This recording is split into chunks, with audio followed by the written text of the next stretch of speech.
तो जिस तरीके से मोदी 3.0 नजर आने वाला है, उसमें राष्ट्र के प्रति जिनका पूरा समर्पण है वो नजर आने वाले और उनको मंत्रिमंडल में जगह दी गई है। स्वरूप कैसा होगा, फाइनल टच क्या रहेगा, ये तभी सामने आएगा जब सब शपथ लेंगे। लेकिन जिनके साथ चाय पर चर्चा की उससे एक खाका जरूर सामने आया है। हमारे पॉलिटिकल एडिटर योगेश शर्मा हमारे साथ जुड़ गए हैं। योगेश जी, क्योंकि जिनके साथ चाय पर चर्चा की गई उनको जब हम देखते हैं तो ऐसा लगता है कि मोदी ने अपने इस कार्यकाल के लिए दी बेस्ट टीम को चुना है, ताकि कोई किंतु परंतु नहीं, किसी को कोई गाइडेंस की जरूरत नहीं, सब अपने आप में बेहतरीन, सब अपने आप में सर्वोच्च, और वो जानते हैं कि कैसे देश के लिए काम करना है। देखिए, ये बात सही है, और जिस तरह की ये पूरी कैबिनेट है उसमें सबसे अहम तो यही बात है विजेंद्र की यहाँ पर दो पूर्व मुख्यमंत्री जो बीजेपी सरकार के रहे, मनोहर लाल खट्टर हरियाणा के मुख्यमंत्री रहे, शिवराज सिंह चौहान मध्य प्रदेश के मुख्यमंत्री रहे, वो कैबिनेट के मंत्री बन रहे हैं। कर्नाटका के मुख्यमंत्री रह चुके एच.डी. कुमारस्वामी वो यहाँ पर कैबिनेट मिनिस्टर बन रहे हैं। सर्बानंद सोनोवाल वो भी असम के मुख्यमंत्री रह चुके, वो यहाँ पर बन रहे हैं। और एक तरह से कहा जाए तो बड़े नाम इसके अंदर है, लेकिन जो सबसे बड़ा नाम जो मुझे लगता है कि बीजेपी के अंदर की हलचल को बचाता है वो है जेपी नड्डा का नाम। जेपी नड्डा यहाँ पर कैबिनेट मंत्री के तौर पर आ रहे हैं। इसका मतलब ये माने कि बीजेपी के राष्ट्रीय अध्यक्ष के तौर पर नए नाम की ताजपोशी होना अब तय हो चुका है। आपने पूर्व मुख्यमंत्रियों की गिनती की, इसमें हम राजनाथ सिंह को भी जोड़ लें? हाँ बिल्कुल, राजनाथ सिंह अनुभवी चेहरे, उत्तर प्रदेश की सत्ता को संभाल चुके, और कहा जा सकता है विजेंद्र की अब सवाल ये है कि किस तरह से यहाँ पर तेलुगु देशम और जनता दल यूनाइटेड के साथ, और उसके अलावा चिराग पासवान की पार्टी, उसके अलावा कुमारस्वामी की पार्टी, उसके अलावा अपना दल और तमाम जयंत चौधरी की पार्टी, ये इन सबको किस तरह के महकमे दिए जाते हैं। सबसे बड़ी जो चर्चा का अभी इस वक्त यही हो रही है कि आखिर क्या रहेगा, क्या वापस से अमित शाह ही गृह मंत्री होंगे, क्या वापस से राजनाथ सिंह ही गृह मंत्री होंगे। लेकिन एक बात बीजेपी के जो अंदर खाने से निकल कर आई है वो यही है कि वित्त मंत्रालय और होम अफेयर्स, रक्षा मंत्री, ये जो बड़े महकमे हैं ये खुद भारतीय जनता पार्टी के जो सांसद है उनको ही देने की चर्चा है। योगी जी, आप भी ये मानकर चल रहे हैं कि रेलवे शायद ना रहे और वो बिहार की तरफ फिर से चला जाए, वापस आपके पास आएंगे, लेकिन तीसरी बार प्रधानमंत्री पद की शपथ लेंगे नरेंद्र दामोदर दास मोदी, और गजेंद्र सिंह शेखावत कैबिनेट मंत्री पद की शपथ लेंगे। इस वक्त की बड़ी खबर, और बड़ी खबर दरअसल ये सबसे पहले फर्स्ट इंडिया दिखा रहा है, ये स्थिति साफ होती हुई गजेंद्र सिंह शेखावत कैबिनेट मंत्री के तौर पर शपथ लेंगे। मोदी 3.0 के अंदर कैबिनेट मंत्री बनेंगे। हालांकि वो मोदी 2.0 के अंदर भी कैबिनेट मंत्री का पोर्टफोलियो संभाल रहे थे, उस पोर्टफोलियो को रिटेन करते हुए, लेकिन उनको विभाग कौन से दिए जाएंगे ये बंटवारा पूरे तरीके से प्रधानमंत्री पर निर्भर करता है कि वो किस नेता को कौन सा पोर्टफोलियो देते हैं। लेकिन गजेंद्र सिंह शेखावत एक बार फिर से कैबिनेट मंत्री बनते हुए, और योगेश जी इस पर आपका एक रिएक्शन मैं चाहूंगा, क्योंकि वो कैबिनेट मंत्री थे, फिर से कैबिनेट मंत्री, मानकर चले कि भारी भरकम कुछ पोर्टफोलियो उनको मिलेंगे, क्योंकि उन्हें टास्क मास्टर और रिजल्ट ओरिएंटेड माना जाता है। देखिए, गजेंद्र सिंह शेखावत अमित शाह के बेहद विश्वस्त नेताओं में उनकी गिनती होती है, और बहुत कठिन चुनाव उन्होंने इस बार जोधपुर से जीता, पिछला चुनाव वैभव गहलोत को उन्होंने हराया, और मुझे लगता है तीक्ष्ण बुद्धि के भी तो वो धनी है ही, साथ ही राजपूत जो वोट बैंक जो बीते लोकसभा चुनाव में राजस्थान और कई जगह अन्य राज्यों में भी भारतीय जनता पार्टी से रिफ्लेक्ट होकर अलग होते हुए दिखा था और बीजेपी को नुकसान करते हुए भी दिखा था, तो एक कहा जा सकता है कि राजपूत चेहरे के तौर पर गजेंद्र सिंह शेखावत को आगे लाना, और राजस्थान ही नहीं बल्कि संपूर्ण क्षत्रिय समाज के अंदर एक संदेश देना, तो वो गजेंद्र सिंह शेखावत के नाम से जा सकता है। आपको ध्यान ही है कि गजेंद्र सिंह शेखावत ने लंबे समय तक सीमांत जो परिषद है संघ की उसमें काम किया, मारवाड़ के अंदर बॉर्डर पर काम किया, और आपको ये भी ध्यान होगा कि क्षत्रिय युवक संघ जो कि राजपूत समाज की देश की अग्रणी संस्था है, लंबे समय तक गजेंद्र सिंह शेखावत क्षत्रिय युवक संघ से, प्रताप फाउंडेशन से जुड़े रहे, और भगवान सिंह रोल साहब सर को वो अपना रोल मॉडल भी मानते हैं। और इसके साथ ही ये भी कहा जा सकता है कि गणसिंह शेखावत ने अपने युवा अवस्था के अंदर भी राजपूत समाज के इन संगठनों के साथ लंबे समय तक काम किया। उनके पिता भी लगातार क्षत्रिय युवक संघ में सक्रिय रहे, तो एक तरह से राजपूत समाज के वो अग्रणी नेता के तौर पर जाने जाते हैं। और यही कारण है कि उनको यहाँ पर भारतीय जनता पार्टी की सरकार में फिर से उनको मंत्रालय दिया जा रहा है, मंत्री बनने का अवसर मिल रहा है। प्रधानमंत्री नरेंद्र मोदी के शासनकाल में ही संभव है और दूसरे के शासनकाल में संभव नहीं। जिसमें आप जैसे सामान्य व्यक्ति जो देश के निर्माण के काम के साथ जुड़े हैं, बिल्कुल सर, ऐसे लोगों का भी मोदी जी सम्मान कर रहे हैं। बिल्कुल सर, ये सभी के लिए गौरव की बात। वही बात है सर, नरेंद्र मोदी लाइफ है और उस व्यस्तम जीवन में भी याद करके आपको बुलाया, मजदूरों को बुलाया सर। और वैसे लोगों को मैं देख रहा हूँ जो दलित हैं, पिछड़े हैं, वो बुलाने का यहाँ काम, जो सफाई कर्मचारी है उनको ध्यान यहाँ तक कैसे चला जाता है कि हमको उनको भी बुलाना है, उनको भी सम्मानित करना है। ये तो देश का कोई ऐसा ही व्यक्तित्व है जो सबको याद कर रहा है। धन्यवाद। Thank you. मनसुख मांडविया को आप सुन रहे थे। एक बार फिर से उनको जिम्मेदारी दी जाएगी और वो कह रहे हैं कि प्रधानमंत्री मोदी के काम करने का जो तरीका है वो आम जन को सीधा फायदा पहुंचाने का तरीका है और इसी वजह से जनता ने उन्हें तीसरी बार लगातार चुना है। लेकिन योगेश जी हमारे साथ बने हुए, तो योगेश जी, इस पूरे कैबिनेट जो बनेगा, लेकिन जो संभावित कैबिनेट है उसको जब हम देख रहे हैं तो उसमें पूरे तरीके से महसूस होता है कि भाई जो एनडीए के घटक दल हैं उनको पूरा सम्मान दिया गया है। यहां तक कि रामदास अठावले जरा देखिए, एक भी कैंडिडेट उनका लोकसभा चुनाव नहीं लड़ा। राज्यसभा में अपनी पार्टी से वो इकलौते हैं, लेकिन वो वहां दिखाई भी दिए और मानकर भी चला जा रहा है कि वो मंत्री होंगे। देखिए, एक बात आप इस पर गौर फरमाएंगे तो आपको नज़र आ जाएगी कि बीजेपी को कहाँ नुकसान हुआ। बीजेपी को नुकसान हुआ संविधान बचाओ के नाम पर जो शेड्यूल कास्ट का वोट छिड़का, जो शेड्यूल ट्राइब का वोट किसका।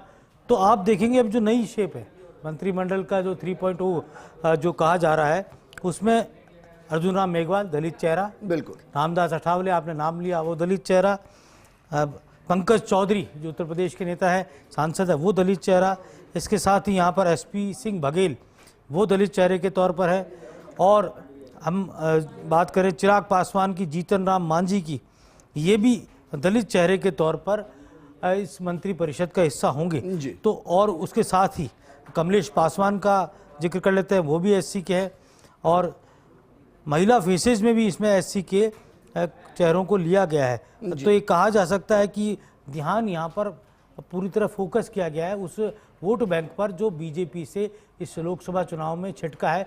और ठीक है, या ये कह सकते हैं कि जो वोट बैंक बसपा से छिटक गया लेकिन बीजेपी को नहीं मिला और वो दूसरी तरफ गया तो उसका बड़ा नुकसान हुआ। और शायद बीजेपी को लग रहा है कि बसपा को जितना निचोड़ा जा सकता था निचोड़ दिया गया है। अब आपको अपने ध्रुव को तैयार करना पड़ेगा अलग अलग क्षेत्रीय दल पर जो दलित वोट बैंक को साथ सके। एक छोटे मोदी 3.0 का स्वरूप क्या रहेगा, इसको लेकर जो संभावित हैं उनकी पूरी जानकारी हम आपको दे चुके हैं। लेकिन एक चेहरा जिसको हर कोई ढूंढ रहा है, वो चेहरा है अनुराग ठाकुर का। उन्होंने क्या कुछ कहा, सुनिए सर। मैं सबसे पहले तो माननीय प्रधानमंत्री नरेंद्र मोदी जी को उनके तीसरे कार्यकाल पर बहुत बहुत शुभकामनाएं और बधाई देता हूं। और उनके जो सभी माननीय मंत्री बने हैं उन सबको हार्दिक शुभकामनाएं और शानदार काम वो करें, अगले 5 वर्षों में देश को आगे बढ़ाएं। जहां तक मोदी मंत्रिमंडल का और आज शपथ ग्रहण समारोह है, उसमें आज मन की बात से जुड़े हुए बहुत सारे लोग यहाँ पर हैं। यहाँ पर विकसित भारत अभियान को चलाने वाले सभी वो महानुभाव हैं। यहाँ पर नमो ऐप पर जुड़ने वाले वो महानुभाव हैं। बहुत सारे खिलाड़ी हैं जो इसमें भाग लेने आए हैं। ये सब लोग वो हैं जिन्होंने अलग अलग क्षेत्रों में बहुत नाम कमाया है, अपना काम किया है। और इनकी पहचान दुनिया के सबसे लोकप्रिय नेता प्रधानमंत्री नरेंद्र मोदी जी ने अपने मन की बात में कभी उल्लेख किया, कभी विकसित भारत एम्बेसडर के रूप में। तो मुझे लगता है इनके लिए भी बहुत हर्ष का पल है कि ये लोग भी आज मोदी जी के मंत्रिमंडल के शपथ ग्रहण समारोह में जुड़े हैं। और मेरे लिए सौभाग्य है कि मेरे निवास स्थान पर आए हैं। हम यहाँ से शपथ ग्रहण समारोह में जाएंगे और वहाँ पर शामिल होंगे। सर, जो मंत्रिमंडल बन रहा है बहुत कुछ का ध्यान रखा गया है, कुछ नए चेहरे भी देखने को मिलेंगे, क्या कहेंगे सर इस मंत्रिमंडल? सबको बहुत बधाई, क्योंकि मोदी जी की जो रफ्तार है काम करने की और जो शानदार काम 10 सालों में किया, अब 5 सालों में उससे आगे बढ़कर करना है। सबको ढेरों शुभकामनाएं। पूरा कायनात ने निर्णय कर लिया है, पूरा कुदरत ने निर्णय कर लिया है, प्रकृति ने निर्णय कर लिया है कि हमारे मोदी जी ही तीसरी बार प्रधानमंत्री बनेंगे, चाहे कितने भी विरोधी शक्ति अपना अपना कितने भी चाल चले होंगे, लेकिन इसका कोई फायदा नरेंद्र मोदी जी पर असर नहीं पड़ेगा। बस इनके नेतृत्व में एनडीए के संगठन के साथ ऐसे उज्जवल भारत जिसका उन्होंने चाहा था हमारा प्रधानमंत्री जी, उनके नेतृत्व में ये होकर ही रहेगा। ऐसा भविष्य होगा कि भारत का, कि हम आर्थिक स्तर पे भी अव्वल होके दिखाएंगे। माधवी लता को आप सुन रहे थे। हालांकि वो चुनाव हार गए, लेकिन इस सीट पर हर किसी की नजर बनी हुई थी। योगेश जी लगातार हमारे साथ बने हुए हैं। योगेश जी, क्या आपको लग रहा है, क्योंकि देखिए संभावित बहुत चेहरे थे जो उससे चाय की चर्चा में नजर आए, आपको लग रहा है कि पहली बार में मैक्सिमम स्ट्रेंथ को इस्तेमाल कर दिया जाएगा या कुछ हिस्सों को छोड़ा जाएगा कि भाई उनको तब भरेंगे जब गठबंधन की मजबूरियां आएंगी? देखिए, यहाँ पर वो महत्वपूर्ण बातें हैं जिनको लेकर कहा जा सकता है कि जहाँ अगले कुछ महीनों में चुनाव होने हैं, उन राज्यों को संदेश देने के लिए वहाँ से भी यहाँ पर चेहरों को लिए जाने की बात है। वो भले ही चाहे राज्यसभा के चेहरे हों, चाहे वो लोकसभा के से चेहरे हों, तो एक संदेश उन राज्यों में भी देने की बात है। जैसे हरियाणा में कुछ समय बाद चुनाव होने हैं, तो वहाँ से जिस तरह का मनोहर लाल खट्टर के नाम की चर्चा है, और वहाँ पे तो पिछली सरकार में मंत्री थे केपी सिंह, उनके भी नाम की चर्चाएं हैं। तो एक कहा जा सकता है कि बैलेंस किया जाना है उन राज्यों को जहाँ राव इंद्रजीत भी नजर आए। राव इंद्रजीत जो गुरुग्राम से जो सांसद बने हैं, और जाहिर सी बात है कि वो यादव वोटों पर उनकी जो पकड़ है, अहिर जो वाटी है, उस पर उनका जो प्रभाव है, उस परिवार से ताल्लुक़ रखते हैं, जो रॉयल फैमिली है, राव तुलाराम के वंशज हैं वो। तो कहा जा सकता है पूरा जो कुनबा है नरेंद्र मोदी का, नया कुनबा, ये संदेश देने का काम करे। और जैसा मैं लगातार कह रहा हूँ कि आसान नहीं है। हमारे राजस्थान से जो 4 मंत्रियों की बात की जा रही है, भूपेंद्र यादव, अर्जुन मेघवाल, गजेंद्र सिंह शेखावत, भागीरथ चौधरी, सबसे बड़ी बात चारों ही लोकसभा के सांसद हैं। तो राजस्थान से चारों ही लोकसभा सांसदों को ही मंत्री बनाने की बात है। इनमें से 3 वो हैं जो पहले मंत्री रह चुके, और भागीरथ चौधरी जिनको पहली बार अवसर मिलेगा। और ये कहा जा सकता है कि 3 जो लगातार बनाए जा रहे हैं मंत्री, उनके कार्य और परफॉर्मेंस को मद्देनज़र करते हुए यहाँ पर चयन किया गया होगा। क्योंकि अर्जुन मेघवाल की तो खासियत है कि वो संसदीय कार्य मंत्रालय के साथ ही फ्लोर मैनेजमेंट जो है संसद में, लोकसभा के अंदर, वो संभालने का काम, वो जिम्मा उनका रहता है। और युवा president, national youth president mister Dheeraj ji की जिम्मेवारी हमने उनके ऊपर सौंपी है। उनका लेटर अभी आप सबके सामने हमने दिया है। मैं उनका अभिनंदन करता हूं और आगे के काम के लिए भी उनको शुभकामनाएं देता हूं। आज हम सब दिल्ली आने का कारण ये है कि आपको पता है, तीसरी दफ़ा देश के प्रधानमंत्री नरेंद्र मोदी साहब, उनका उत्सर्जनीय एनडीए का राष्ट्रवादी कांग्रेस पार्टी एक घटक है। जब लोकसभा के चुनाव हुए, वो चुनाव होने के बाद 2-3 दफ़ा एनडीए की मीटिंग हुई। शुरू में जो मीटिंग हुई उसमें मैं आ नहीं सका, मैं बम्बई में था, लेकिन हमारे पार्टी की तरफ से प्रफुल्ल भाई को और सुनील तटकरे साहब को भेजा था। और फिर नेक्स्ट टाइम भी सभी जो संसद मेंबर है, जो नवनिर्वाचित होके आए हैं, उनकी एक मीटिंग थी। एनडीए के सभी नेताओं की एक मीटिंग थी। वो मीटिंग के लिए अपने सेंट्रल हॉल में वो मीटिंग हुई, आपको सबको पता है। और उसमें सब एनडीए के घटक पक्षों ने प्रधानमंत्री जी के बारे में तीसरी दफ़ा की जिम्मेवारी मोदी साहब के ऊपर दे दी, और वो कार्यक्रम हुआ। और उसके बाद आज हम ओथ सेरेमनी के लिए आए हैं। एक बात सही है कि दोपहर को मुझे पता चला कि हमारे डिप्टी चीफ मिनिस्टर बीजेपी के जो देवेंद्र फडणवीस जी है महाराष्ट्र गवर्नमेंट में, हमारी महायुति के डिप्टी चीफ मिनिस्टर, तो उन्होंने एक स्टेटमेंट किया है। हमें कल रात को कांटेक्ट किया था, उससे पहले हम सब राजनाथ सिंह जी, अमित भाई और नड्डा जी, इनके साथ एक हमारी मीटिंग भी हुई। हमारे थोड़े बहुत महाराष्ट्र के जो लोकसभा के चुनाव हुए हैं, पूरे देश में हुए, लेकिन महाराष्ट्र के बारे में ये रिजल्ट ऐसा क्यों आया उसके बारे में थोड़ी बहुत चर्चा हुई। और तब मैंने उनको रिक्वेस्ट की थी कि हमारे दरअसल मोदी 3.0 कहिए या एनडीए की शुरुआत कहिए, और कहते हैं कि गठबंधन होता है तो जहां मुस्कुराहट होती है वहां थोड़ी नाराजगी भी आती है।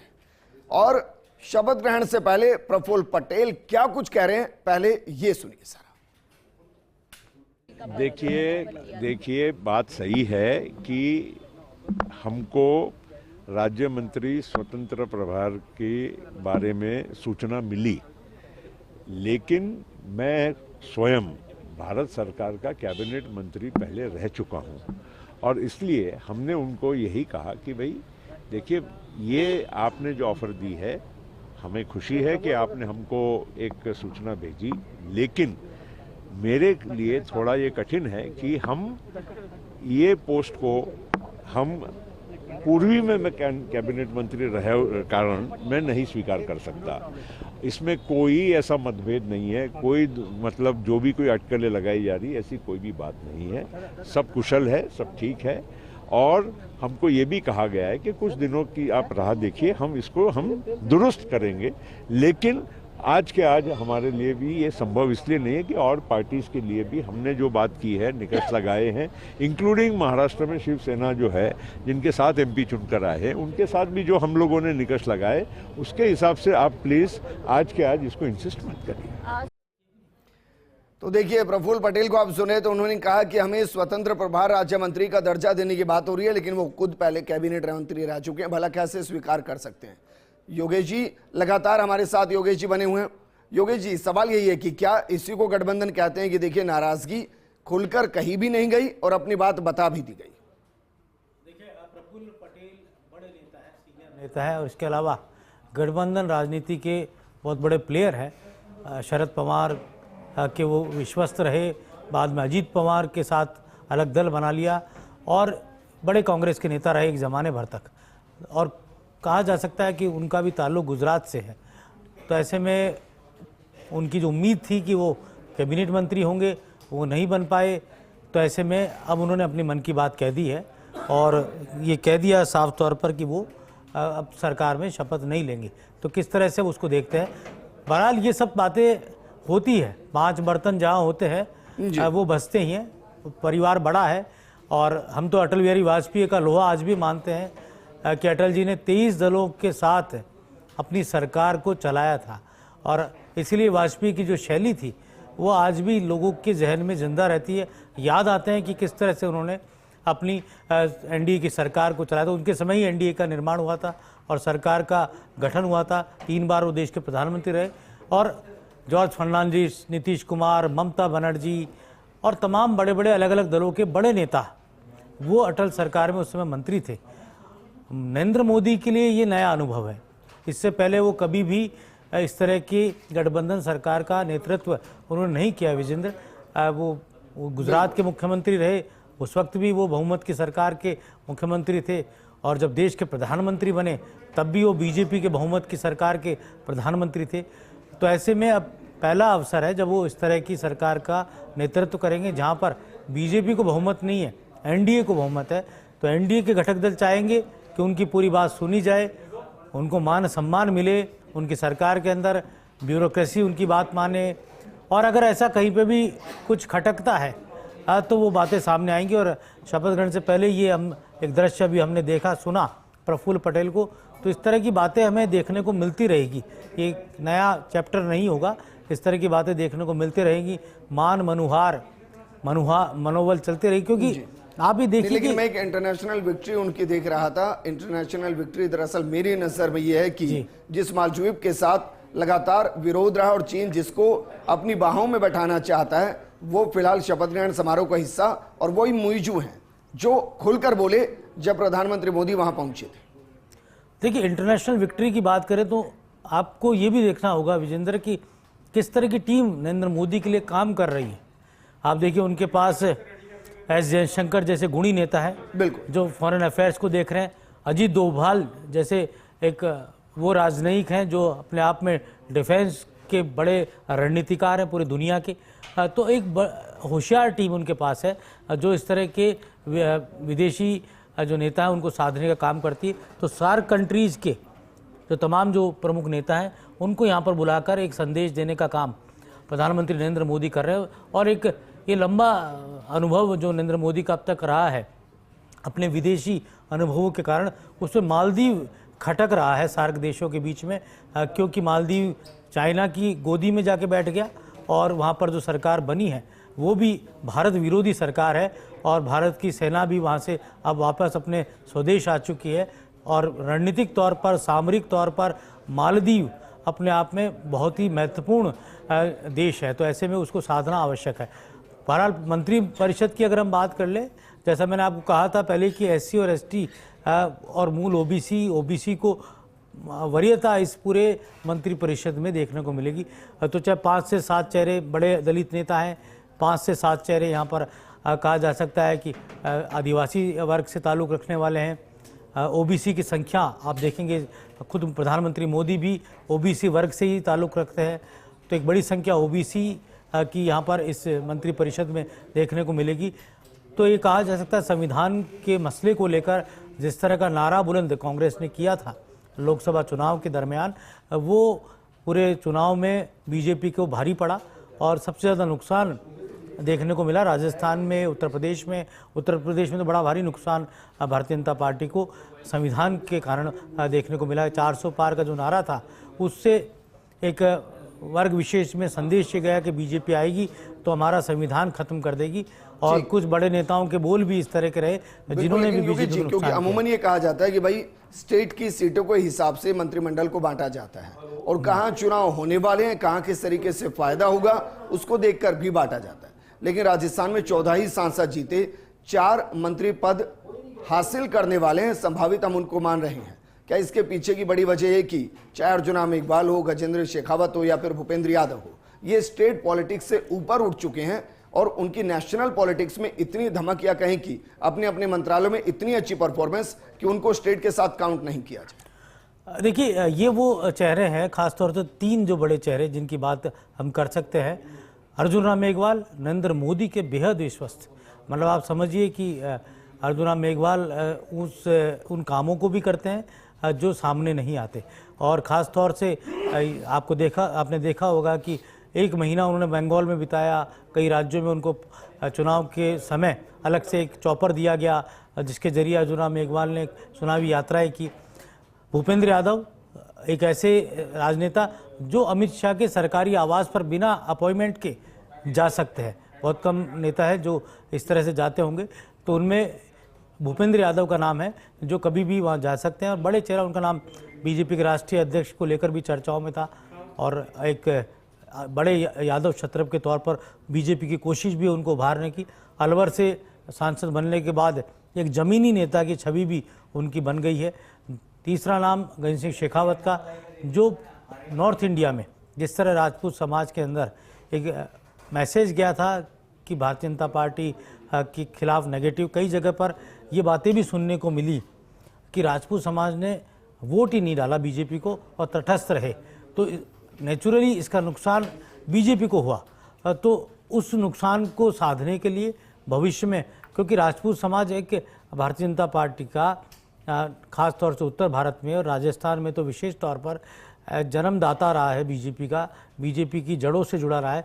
जब जागीरदारी और सामंत प्रथा के खिलाफ कांग्रेस आवाज़ बुलंद कर रही थी, उस ज़माने में राजपूत समाज ने स्वतंत्र पार्टी, राम राज्य पार्टी और फिर भारतीय जनता पार्टी को पूरा सपोर्ट दिया। 1980 में जब बीजेपी बनी और भैरव सिंह शेखावत बड़े नेता के तौर पर स्थापित हो गए राजस्थान की सियासत में और प्रदेश के बीजेपी सरकार के पहले मुख्यमंत्री जो बने वो भी राजपूत समाज से थे, भैरव सिंह शेखावत थे। तो राजपूत समाज का एक नैसर्गिक जो गठजोड़ भारतीय जनता पार्टी के साथ रहा, लेकिन इन चुनाव में वो गठजोड़ जो है हमें विभक्त होता हुए दिखाई दिया, टूटता हुआ दिखाई दिया। इसका नतीजे भी कोई बहुत अच्छे नहीं रहे। तो यही कारण है कि बीजेपी यहाँ पर गजेंद्र सिंह शेखावत को फिर से ले रही है। नहीं, लेकिन जो वीडियो हम देख रहे हैं, जो चाय के बाद जो संभावित कैबिनेट या कहीं मंत्री परिषद का जो वीडियो है, आपको लग रहा है कि जो सिटिंग अरेंजमेंट रखा गया है वो पार्टी के अंदर वरिष्ठता के आधार पर रखा गया है, या जो संभावित पोर्टफोलियो होने हैं कि कितने कैबिनेट मिनिस्टर, कितने राज्य मंत्री स्वतंत्र प्रभार और कितने राज्य मंत्री, उसके हिसाब से सिटिंग अरेंजमेंट को रखा गया है? देखिए, वहाँ पर मंत्री का नाम तो लिखा हुआ नहीं है कि वो कैबिनेट मंत्री है, राज्य मंत्री, लेकिन जो सीनियरिटी है उसके आधार पर यहाँ देख सकते हैं कि उस तरह से सिटिंग व्यवस्था हमें नज़र आ रही है। आप पहले पंक्ति में आपको अमित शाह नज़र आ जाएंगे, नितिन गडकरी, राजनाथ सिंह, शिवराज सिंह, SD कुमारस्वामी, मनोहर लाल खट्टर, ज्योतिरादित्य सिंधिया, ये तमाम जो नेता ये पहली पंक्ति में।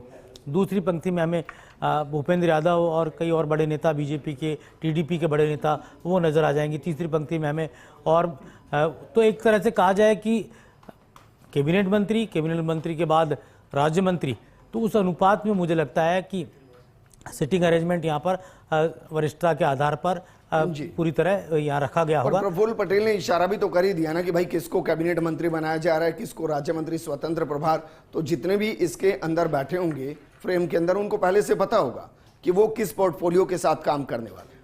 ये बात सही है। और प्रफुल्ल पटेल के बाद जैसा उन्होंने जिक्र किया था कि उनके पास जो लेटर आया, उस लेटर में भी राज्य मंत्री लिखा हुआ था और ब्रैकेट में स्वतंत्र प्रभार उसमें दिया हुआ था।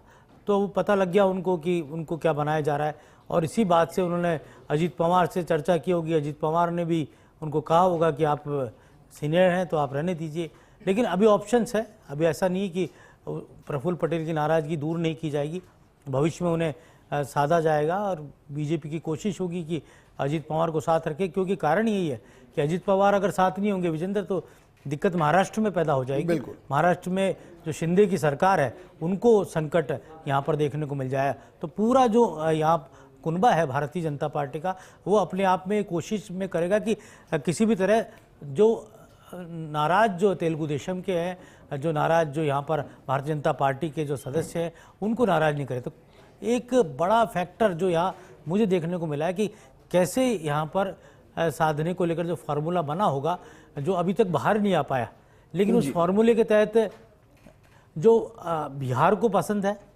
जो आंध्रा को पसंद है, जो कर्नाटक के नेताओं को पसंद है, या जो खास तौर से उन दलों को पसंद है, उन तमाम दलों को उनके अनुपात में उनके अनुसार मंत्रालय देने की एक गाने के बोले कि जो तुमको है पसंद वही बात कहेंगे। नहीं, ऐसा तो मोदी जी नहीं करेंगे कि पूरी तरह तुमको है पसंद वो काम करेंगे, लेकिन ये ज़रूर है कि अलग अलग जो राज्य हैं।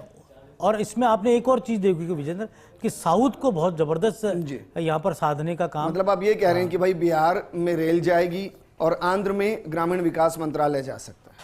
बिल्कुल, ये हो सकता है कि नीतीश कुमार जब खुद रेल मंत्री रहे, एक ज़माने में लालू यादव रेल मंत्री रहे, ये सब बिहार से आते थे और बिहार का रेल प्रेम बहुत जगजाहिर था एक ज़माने के अंदर। और यहाँ पर मैंने जैसे साउथ की बात की, तो सुरेश गोपी जो कि केरला से एकमात्र सांसद हैं, त्रिशूर से बने हैं, उनको मंत्री बनाया जा रहा है। अन्ना मलाई जो खुद चुनाव हार गए तमिलनाडु से, पूर्व IPS अफसर, लेकिन उनको भी मिनिस्ट्री में लिया जा रहा है। मतलब वो राज्यसभा सांसद बनेंगे 6 महीने के अंदर, उनको भी मंत्री बनाया जा रहा है। तो साउथ पर बहुत फोकस यहाँ पर किया है। कर्नाटका से बड़े चेहरों को लिया गया है, चाहे वो पुराने मंत्री रहे हों, रेड्डी जो केंद्रीय राज्य मंत्री थे, इसके अलावा अन्य चेहरों जो कि चाहे उससे कुमारस्वामी की पार्टी से हो, JDS से हो या फिर BJP से हो। तो साउथ को बीजेपी अभी से पूरा नज़रअंदाज करके नहीं रख रही, बल्कि पूरा साथ के रख रही है। शोभा जो कि येदियुरप्पा की बेहद विश्वस्त है, वो भी मंत्रिमंडल में शामिल हो रही। पिछली बार भी वो मंत्री परिषद की चेहरे के तौर पर थी। तो पूरा जो साउथ है, चाहे कर्नाटका हो, चाहे तमिलनाडु हो, चाहे केरला हो, चाहे आंध्रा या तेलंगाना हो, यहाँ पर आप देखिए बहुत बड़ा वेटेज इस पूरे साउथ को, पूरे दक्षिणी भारत को यहाँ देखने को मिलेगा। और जब बिहार पे आपको लग रहा है विशेष फोकस किया गया है, क्योंकि हालांकि वहाँ गठबंधन है, भाई चिराग पासवान का है, इसके अलावा JDU का गठबंधन है, 8 के आसपास संभावित मंत्री बिहार के अंदर, चुनाव को बड़ा कारण मानते हैं? देखिए, बिहार में आने वाले समय में चुनाव भी है और बिहार अपने आप में उस तरह का प्रदेश है जिसके बारे में कोई बड़ा आकलन नहीं किया जा सकता। आज लोकसभा चुनाव में बीजेपी को बड़ा मैंडेट मिला है या जेडीयू को मिला है, लेकिन भविष्य में ऐसा नहीं हो सकता। आज चिराग पासवान 5 की 5 सीटों को जीत गए, लेकिन भविष्य में क्या ऐसा हो पाएगा? लोकसभा और विधानसभा चुनाव की तस्वीरें अलग अलग होती हैं, तो ऐसे में अभी से साधने की कोशिश है। तो यहाँ पर जेडीयू को और चिराग पासवान की पार्टी को मिली जुली जो सीट मंत्रालय वो दिए जा रहे हैं, लेकिन नीतीश कुमार मुझे लगता है काफ़ी कुछ गेन कर लेंगे बिहार के लिए। लल्लन सिंह के अलावा भी और मंत्री उनके बनेंगे। दूसरी तौर पर चिराग पासवान खुद मंत्री बन रहे हैं, तो अपने आप में वो रिप्रेजेंट कर रहे हैं अपने दल को, और उन्हें भी एक अच्छा महकमा देने की बात की जा रही है। आपको लग क्या रहा है, क्योंकि जो हम तस्वीरें देख रहे हैं उसमें आपको कौन सा फॉर्मूला लग रहा है? 4:1 का फॉर्मूला लग रहा है, 5:1 का फॉर्मूला लग रहा है, या बार्गेनिंग फॉर्मूला की जो जहां मान जाए बस वहां तक? नहीं, ये फॉर्मूला इस तरह का है, कॉमन मिनिमम। कॉमन मिनिमम जो एक शब्द होता है जिसको राष्ट्रीय मोर्चा की जब सरकार बनी थी पहली बार पीपी सिंह की, उस ज़माने में इस फॉर्मूले को अपनाया गया था। और फिर अटल बिहारी वाजपेयी की सरकार को भी मुझे लगता है बीजेपी के थिंक टैंक ने अच्छी तरह रीड किया होगा कि अटल जी ने किस तरह उस सरकार को चलाया था। और उसके बाद सुन रहे थे योगेश जी, क्योंकि जिस तरीके से वो बोल रहे हैं उनको वैसे भी मंत्रिमंडल में काम करने का अनुभव है और जमीन पर काम करने का भी अनुभव है। मानकर चलें कि राजस्थान के लिए कुछ नया हो सकता है, क्योंकि वो जिस बेल्ट से आते हैं वहां काम करने की बहुत ज़रूरत है। देखिए, भूपेंद्र यादव वो चेहरा है जो राजस्थान की राजनीति में उनकी शुरुआत अजमेर से हुई। अजमेर गवर्नमेंट कॉलेज छात्र संघ के उपाध्यक्ष रहे, विद्यार्थी परिषद में उन्होंने काम किया, और उसके बाद उन्होंने देश में सर्वोच्च अदालत में वकालत की। अरुण जेटली के वो एसोसिएट रहे, उनकी टीम में काम किया। राम सेतु, राम मंदिर जैसे जो बड़े मसले थे जो कोर्ट में चल रहे थे, उस टीम में भी एक तरह से भूपेंद्र यादव ने अपनी भूमिका निभाई, और दोनों के परिणाम भी अच्छे रहे। आरएसएस की वो पसंद है, अमित शाह के बेहद विश्वस्त है। और राजस्थान में जब वसुंधरा राजे की सरकार नॉन कंट्रोवर्शियल भी कह सकते हैं। नॉन कंट्रोवर्शियल इसलिए हैं कि वो, आपको ध्यान ही कि वो एक हाथ से दूसरे हाथ को कुछ पता ही नहीं चलने देते कि वो क्या करने जा रहे हैं। उनकी अब तक की पूरी राजनीति का जो मिजाज है उनके बारे में कोई ज़्यादा अनुमान लगाना आसान काम किसी के लिए भी नहीं रहा। आप देखिए किस तरह से उन्होंने कितना डिफ़िकल्ट चुनाव अलवर से जीता। और दूसरी बात ये थी भूपेंद्र यादव के लिए कि जब राजस्थान में प्रचंड बहुमत की वसुंधरा सरकार बनी थी, 160 सीटों से अधिक वसुंधरा राजे लेकर आई थी, उस समय जो राजस्थान में बीजेपी का वॉर रूम था उसके इंचार्ज भूपेंद्र यादव थे, और बहुत बखूबी उन्होंने उस वॉर रूम को संभाला और बीजेपी को एक बड़ा मैंडेट देने का काम उस ज़माने में किया। और वसुंधरा राजे के उस ज़माने में आँख नाक कान की भूमिका निभाते थे। और उसके बाद दिल्ली पहुँचे। दिल्ली में धीरे धीरे उन्होंने अपनी पकड़ दिल्ली की सियासत में बनाई। वकालत तो उन्होंने सुप्रीम कोर्ट में की थी, लेकिन धीरे धीरे राजनीति में आए, राज्यसभा सांसद बने, और अब पहली बार वो लोकसभा के सांसद उस लोकसभा क्षेत्र से हैं जहाँ पर मात्रा नहीं लगती, अलवर से, और उस अलवर लोकसभा सीट से वो सांसद बने हैं। और अब कहा जा सकता है कि केंद्रीय मंत्री होंगे। वन पर्यावरण मंत्रालय था विजेंद्र उनके पास पिछली मोदी सरकार में। इस बार क्या मिलेगा ये एक देखना बहुत अच्छा। लेकिन टीडीपी और जेडीयू की बात करें, आपको लगता है कि उनको कह दिया जाएगा कि भाई विधानसभा के अंदर आपको फ्री हैंड है, लोकसभा के अंदर मिनिमम है? देखिए, ऐसा नहीं हो सकता। विधानसभा में फ्री हैंड बीजेपी देने वाली इसलिए नहीं है कि बीजेपी भी रूट्स तक पहुंचने का काम कर रही है। आने वाले समय में साउथ में आप देखिए सुरेश गोपी जो अकेले सांसद बने हैं, और तमिलनाडु में तो बीजेपी का कोई सांसद भी नहीं बना, उसके बावजूद अन्नामलाई को मंत्री बनाया जा रहा है। तो ये बात ये दर्शाती है कि बीजेपी का दक्षिण भारत पर फोकस है। अब बीजेपी का राष्ट्रीय अध्यक्ष अगला कौन होगा वो सबसे अहम है। वो किस तरह से संगठन को वहाँ फैलाने का काम करता है। क्या सुनील बंसल होंगे या और कोई नया चेहरा भारतीय जनता पार्टी के राष्ट्रीय अध्यक्ष पद पर पहुंचेगा? क्योंकि जेपी नड्डा के मंत्री बनने के बाद, जो हिमाचल कोटे से भी हैं और उनके मंत्री बने, हालांकि गुजरात से वो राज्यसभा के सांसद हैं, तो उनके मंत्री बनने के बाद यहाँ एक सुगबुगाहट भारतीय जनता पार्टी के संगठन में बहुत तेजी के साथ सामने आ चुकी है। संगठन को क्योंकि आपने जिक्र किया, तो मेरा सवाल यह कि क्या वाकई में आरएसएस की छाप उसमें दिखाई देगी? मैं इसलिए कह रहा हूं क्योंकि जेपी नड्डा ने इलेक्शन के दौरान जो बयान दिया कि भाई हम सफिशिएंट है अपने फैसले लेने के लिए। देखिए, संगठन की छाप बिल्कुल दिखाई देगी, संघ की छाप दिखाई देगी। और मैंने अभी जो नाम लिया वो संघ बैकग्राउंड के ही हैं। विद्यार्थी परिषद के संगठन मंत्री के तौर पर काम किया, उत्तर प्रदेश में बीजेपी को सत्ता में लाने का काम किया, तो एक बहुत ही मुकम्मल चेहरे के तौर पर वो जाने गए राजनीति के अंदर भी, और अमित शाह के करीबी है। तो यहाँ पर आपने देखा होगा पूरे मंत्रिपरिषद के अंदर अधिकांश वो चेहरे जो अमित शाह के नज़दीकी हैं, उनको फिर से मंत्री बनाने की जो बात है वो देखने को मिली। हम राजस्थान की भूपेंद्र आदरणीय प्रधानमंत्री नरेंद्र मोदी जी शपथ ले रहे हैं और बहुत ही खुशी है कि जिस कदर पूरे 2014 से राष्ट्र विकास की ओर बढ़ रहा है, उसी विकास को गति देने के लिए आदरणीय प्रधानमंत्री नरेंद्र मोदी जी फिर से आज शपथ ले रहे हैं। और बड़ी प्रसन्नता यह है कि हमारे राजस्थान को भी 5 मंत्री फिर से प्राप्त हुए हैं, यानी माने राजस्थान का विकास और तेज गति से बढ़ेगा। उसके लिए मोदी सरकार को बहुत बहुत धन्यवाद है। मोदी 3.2 के संभावित मंत्री, क्योंकि सुबह से फर्स्ट इंडिया पर हर एक अपडेट, हर एक तस्वीर आप देख रहे हैं और अब चंद समय का इंतजार बाकी रह गया है जब देश को एक बार फिर से प्रधानमंत्री नरेंद्र मोदी की मैं नरेंद्र दामोदर दास मोदी की आवाज फिर से सुनाई देगी। जेपी नड्डा, राज्यसभा सदस्य एस जयशंकर, ये संभावित नाम आपको बता रहे हैं। मोदी 3.0 की सेना, जेपी नड्डा, एस जयशंकर, निर्मला सीतारमण जो कि राज्यसभा सदस्य और इससे पहले भी केंद्र में मंत्री, डॉक्टर जितेंद्र सिंह, उधमपुर से अश्विनी वैष्णव राज्यसभा सदस्य, हरदीप सिंह पुरी राज्यसभा सदस्य। ये 3.0 की संभावित टीम है जिसमें धर्मेंद्र प्रधान का भी नाम है, शांतनु ठाकुर की भी तस्वीर सामने आई, रवनीत सिंह बिट्टू, सर्बानंद सोनोवाल, उत्तराखंड से अजय टम्टा, सुरेश गोपी, के अन्नामलाई, यानी कि सभी राज्यों को यहां पर बैलेंस करने की कोशिश की गई। तो जो रेल मंत्रालय की मांग थी, आपको लगता है उस पर कोई मांग हम लोगों ने नहीं रखी है, किसी मंत्रालय की मांग नहीं रखी है। ये कहां से खबर आई हमको ही नहीं समझ में आता। कोई किसी मंत्रालय की मांग हम लोगों की तरफ से नहीं हुई। ये प्रधानमंत्री जी का विशेषाधिकार होता है कि वो किसको कौन सा विभाग, किसको किस विभाग के लिए उपयुक्त समझते हैं। Thank you sir. तो देखिए, मोदी की हैट्रिक है फर्स्ट इंडिया पर महाकवरेज आप लगातार देख रहे हैं। शपथ से पहले मोदी ने मुलाकात भी की और उससे पहले सुबह की तस्वीरें जब आपने देखी, राजघाट पहुंचे, सदैव अटल पर पहुंचे, वॉर मेमोरियल पर पहुंचे और अब से कुछ देर के बाद में वो तस्वीरें, लगभग 1.25 घंटे का समय अब इंतजार इस चीज को लेकर रह गया है। लेकिन मंथन लगातार फर्स्ट इंडिया पर जारी, क्योंकि नई सरकार, नए आयाम, नया विजन, लेकिन इस नए विजन के साथ क्या नई चुनौतियां होगी इस पर भी हम लगातार बात कर रहे हैं।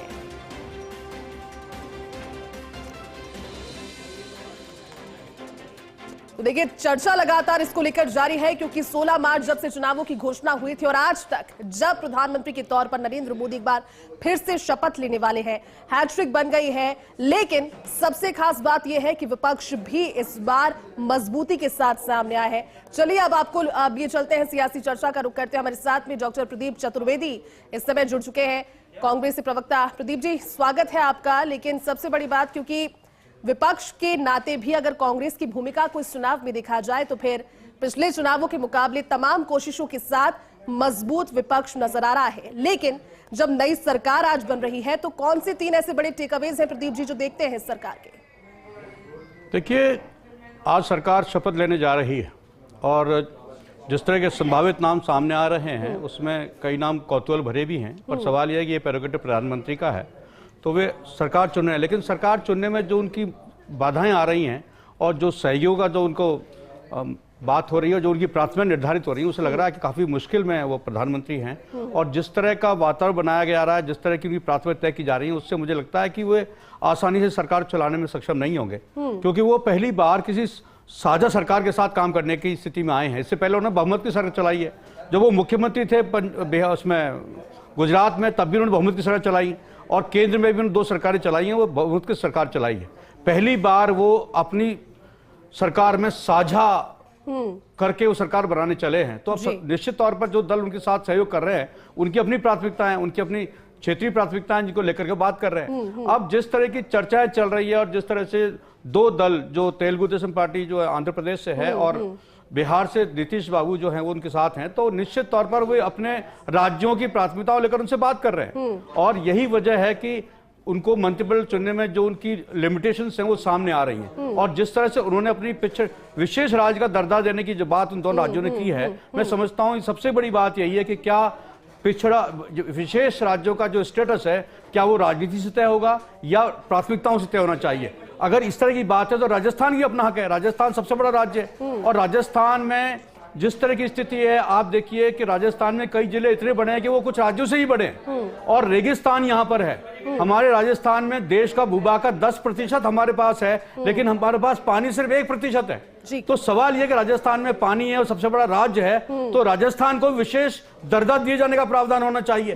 तो सवाल यह कि बिहार और आंध्र प्रदेश जो आज राजनीतिक प्राथमिकता है प्रधानमंत्री मोदी के लिए, तो राजस्थान क्यों नहीं है राजस्थान में, जबकि हम रेगिस्तान का सबसे बड़ा भूभाग हमारे यहाँ कह रहे हैं प्रदीप जी कि अगर राजनीति के आधार पर विशेष राज्य का दर्जा दिया जाता है तो फिर आंध्र प्रदेश और सिर्फ बिहार ही नहीं बल्कि राजस्थान भी दावेदार उसमें आगे बढ़ना चाहिए। बहरहाल यहाँ पर विकास बारट जी हमारे साथ मौजूद है। अब विकास जी स्वागत है और बधाई भी आपको, क्योंकि हैट्रिक अब से कुछ देर के बाद वो तस्वीरें सामने आ जाएगी। लेकिन प्रदीप जी के सवाल का जवाब के साथ ही आप अपना उत्तर दीजिए, क्योंकि वो कह रहे हैं कि पहला मौका है जब नरेंद्र मोदी को भी एक साझा सरकार और एक्सपीरियंस इस तरह का नहीं है, पिछले 10 साल निकले एकाधिकार के तौर पर अब साझा सरकार को चलाने की चुनौती, क्या आप मानते हैं इससे चुनौती? देखिए, सबसे पहले तो मैं आपके माध्यम से देश की जनता को बधाई देता हूं कि उन्होंने लगातार तीसरी बार देश को प्रगति की ओर तीव्र रफ्तार से ले जा रही मोदी सरकार को चुनने का जो कार्य किया है, उसके लिए मैं आपके माध्यम से पूरे भारतवासियों को, पूरे भारत के मतदाताओं को बधाई देता हूं। दूसरा, मैं आपको बताऊं कि माननीय कांग्रेस के जो प्रवक्ता महोदय जो यहाँ खड़े हैं, इनकी ज्ञान जो जिस प्रकार का ये दे रहे थे वो सुन के मुझे भी बड़ा आश्चर्य हुआ कि खुद जो है वो पूर्णतया गठबंधन के ऊपर निर्भर होकर चुनाव जिन्होंने लड़ा और उस गठबंधन की सीटें कुल मिला के इतनी नहीं आई जितनी अकेली भारतीय जनता पार्टी की आई है। तो मैं मानता हूं कि आप कम से कम हमें ज्ञान ना दें। नरेंद्र मोदी जी बड़े लंबे समय तक गुजरात के मुख्यमंत्री रहे और गुजरात को किस स्तर तक लेकर आए और उसके बाद 10 साल से भारत के प्रधानमंत्री हैं। और जब भारतीय जनता पार्टी के पास पूर्ण बहुमत था तब भी हमने एनडीए के जो हमारे संगठन के जो दल थे उन दलों का पूरा सहयोग, उनका पूरा सम्मान, उनको साथ लेके चलने का कार्य नरेंद्र मोदी जी ने किया है। तो मैं मानता हूं आपकी सलाह के लिए धन्यवाद, लेकिन आप निश्चिंत रहें, इस देश की जनता ने नरेंद्र मोदी जी के अनुभव, उनकी कार्यशैली को देखकर ही उनको चुना है।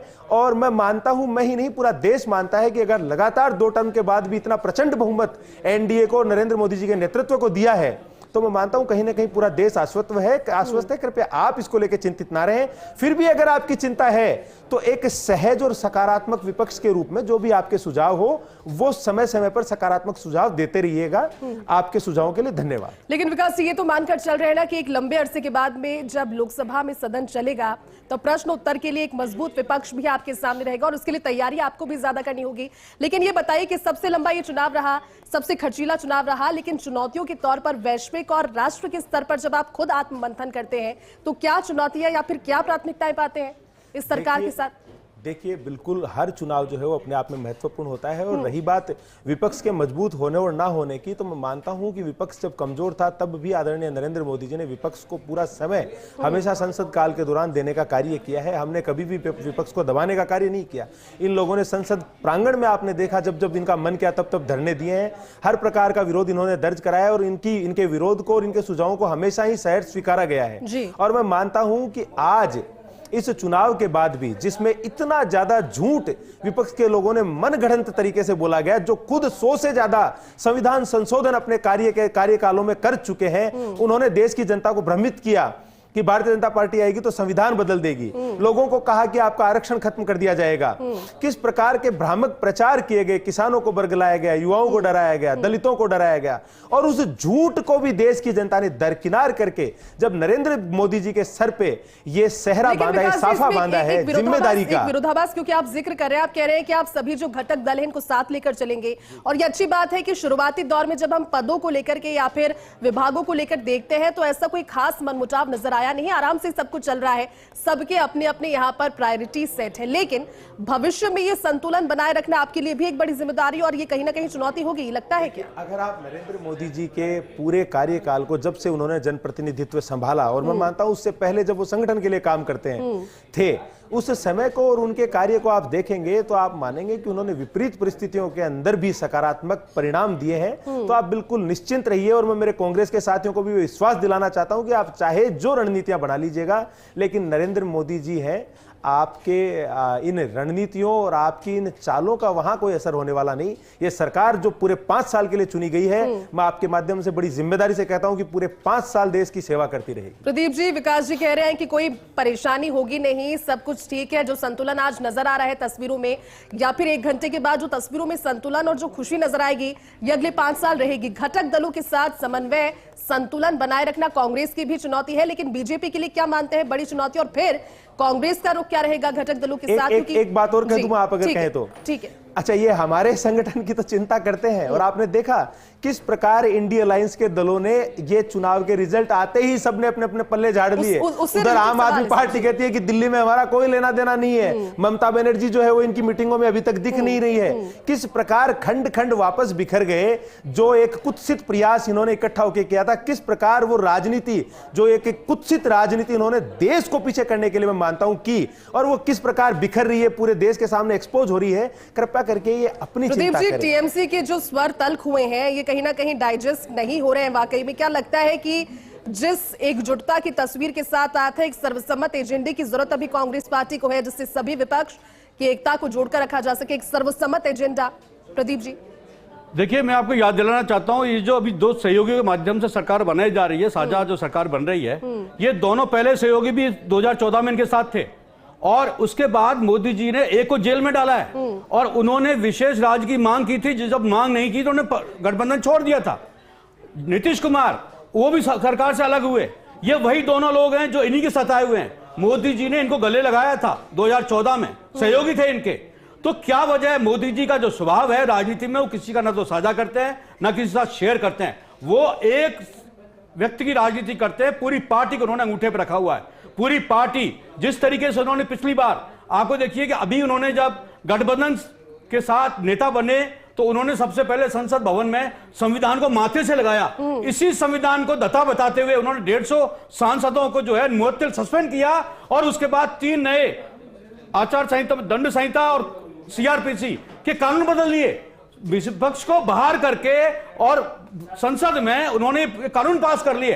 तो संविधान की जो उन्होंने माथे पे लगाने का जो नाटक भी किया, उसी संविधान को दत्ता बताई। संविधान की उन्होंने, चुनाव की बात हो, चुनाव में उनकी धज्जियां उड़ाई, इसी संविधान की जिसको माथा लगा रहे थे।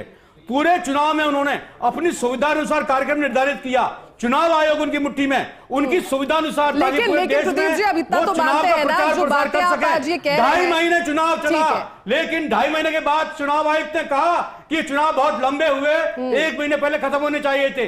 यह चुनाव आयोग की टिप्पणी थी। चुनाव के रिजल्ट आने से पहले अब तो विपक्ष की आवाज भी सवाल यह कि अगर कोई समझ में आया, सर, सवाल पूरे देश में इतनी भयंकर गर्मी में आज देश का मता सड़क पे निकाल करके चुनाव आयोग ने उनका तमाशा बनाया। ठीक है प्रदीप जी, लेकिन सवाल मेरा ये था, चले जिसका हमें खेद है, उसने खेद प्रकट किया। तो सवाल ये है कि प्रधानमंत्री इशारे पर चुनाव काम कर रहा है, प्रधानमंत्री के इशारे पर संविधान की धज्जियां उड़ रही है। पूरे चुनाव प्रचार में प्रधानमंत्री ने चुनाव आचार संहिता के धज्जियां उड़ाते हुए, लेकिन प्रदीप जी, मेरा सवाल आपसे ये इस चुनाव की शिकायतें की, उसका समाधान नहीं किया।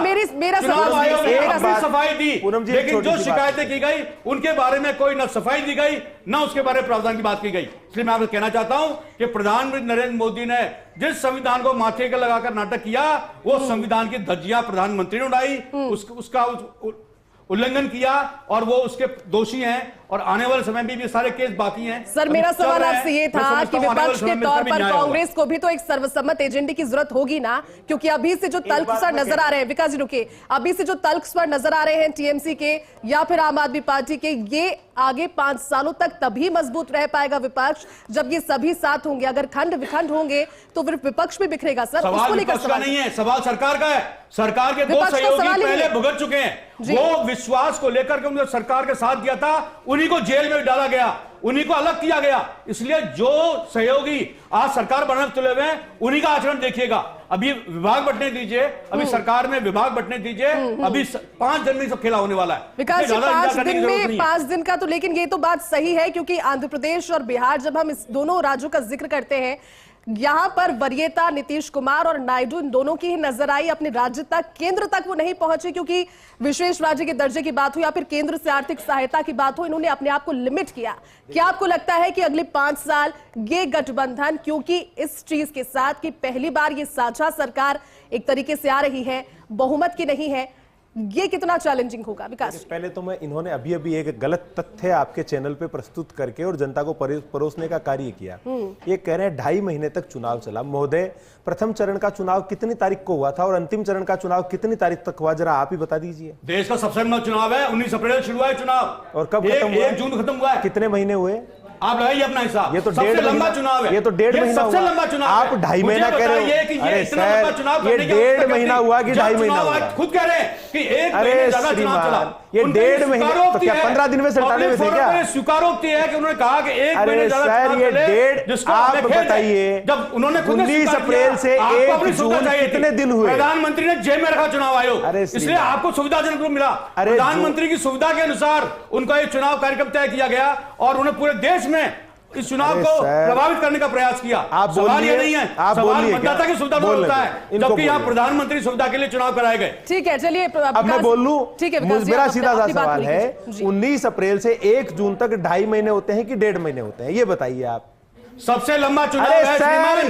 राहुल गांधी जी की तरह क्यों बात कर रहे हैं? आप बात को मत करिए। आप राहुल गांधी जी की तरह क्यों डाटा दे रहे हैं? सबसे लंबा चुनाव है। अरे भैया, आपने 2.5 महीने बोला ना। कहा कि नहीं, देखिए, ये तो इनका तार्किक स्तर है, ये तो इनका बौद्धिक स्तर है। प्रधानमंत्री मोदी की सुविधा से चुनाव कार्यक्रम तय किया। आप क्यों खड़ी हैं? आप इनको रोकिए और मतदाताओं की सुविधा से नहीं, प्रधानमंत्री के लिए चुनाव। अरे भैया, डिबेट आप चलाएंगे कि ये चलाएंगी? आप मेरे को बोलने दीजिए ना। प्रधानमंत्री ने चलाया देश। अरे सर, प्रधानमंत्री चलाएगा, राहुल गांधी थोड़ी चलाएगा। खुद ने कहा आपके शहजादे थोड़ी चलाएंगे देश, तो प्रधानमंत्री चलाएगा, शहजादे थोड़ी चलाएंगे। अपने मन से नहीं चलाएगा, संवैधानिक व्यवस्था है। आप जाते ना कोर्ट में, आप जाते ना कोर्ट में, आपके कहने से किनारे किया है। आज नाटक कर रहे हैं प्रधानमंत्री कि हम सर पे लगाते हैं संविधान को। संविधान की धज्जियां उड़ाई उन्होंने।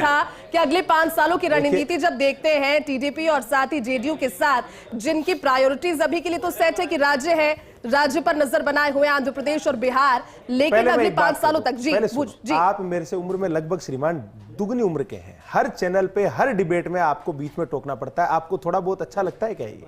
आप अपने टर्म में बोला करो। काम है मुझे, आप शिक्षा मत दीजिए। अरे काम नहीं तो आप इस प्रकार से मत करिए। मुद्दा राजनीतिक है। अपने समय में बोलिए। अपने समय सवाल है, अपने समय मैं अपने बात रख रहा हूँ, तथ्य रख रहा हूँ, प्रमाण रख रहा हूँ। 1.5 महीने को 2.5 महीना नहीं है, झूठे हो आप, आपका बुद्धि नहीं है, आपका दिमाग नहीं है और जनता को मूर्ख बना रहे हो। 1.5 महीने को 2.5 महीने बोल रहे हो, 1.5 महीने को 2.5 महीने बोल रहे हो। इसको बताइए कि झूठ बोल के चैनल पे खड़े होकर और झूठ स्वीकार नहीं करते।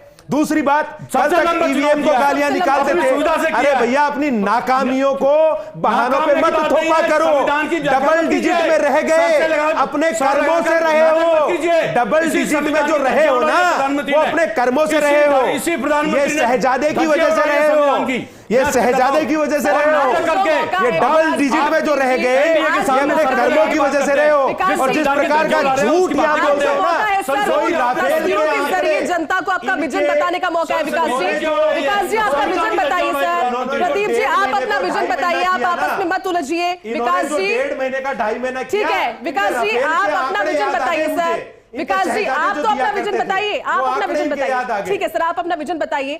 सवाल मेरा ये था कि आंध्र प्रदेश और बिहार को देख करके या फिर साझा तौर पर इसे देखा जाए, आप अपना विजन बताइए सर। और प्रदीप जी, आप भी अपना विजन बताइए, क्योंकि आज मौका इन तस्वीरों के माध्यम से आपस में उलझने का नहीं है। आज अपना विजन बताइए, जिससे जनता की सामने एक ट्रांसपेरेंट तस्वीर, कम से कम पक्ष और विपक्ष की क्लियर हो पाए सर। प्लीज विकास। मैं आपके माध्यम से एक बात पूछना चाहता हूँ। ये संविधान के रक्षक यहाँ बने हुए बैठे हैं। अरे भैया, 93 बार राष्ट्रपति शासन जिस देश में जिस पार्टी ने लगाया हो, वो कम से कम संविधान की बात ना करे। रातों रात प्रधानमंत्री पद जाने वाला हो और पूरे देश को इमरजेंसी की आग में झोंक दें, ऐसे लोग कम से कम संविधान की बात ना करें। और संसद की सर्वोच्च जो सदन है, उस लोकसभा की कैबिनेट के द्वारा पास प्रस्ताव को प्रेस कॉन्फ्रेंस करके आपके शहजादे फाड़ के फेंक दे। कम से कम आप संविधान की बात ना करें। थोड़ी बहुत शर्म आनी चाहिए आपके चेहरे पे इस तरीके की बात करते हुए। ये देश की जनता सब कुछ देखती है।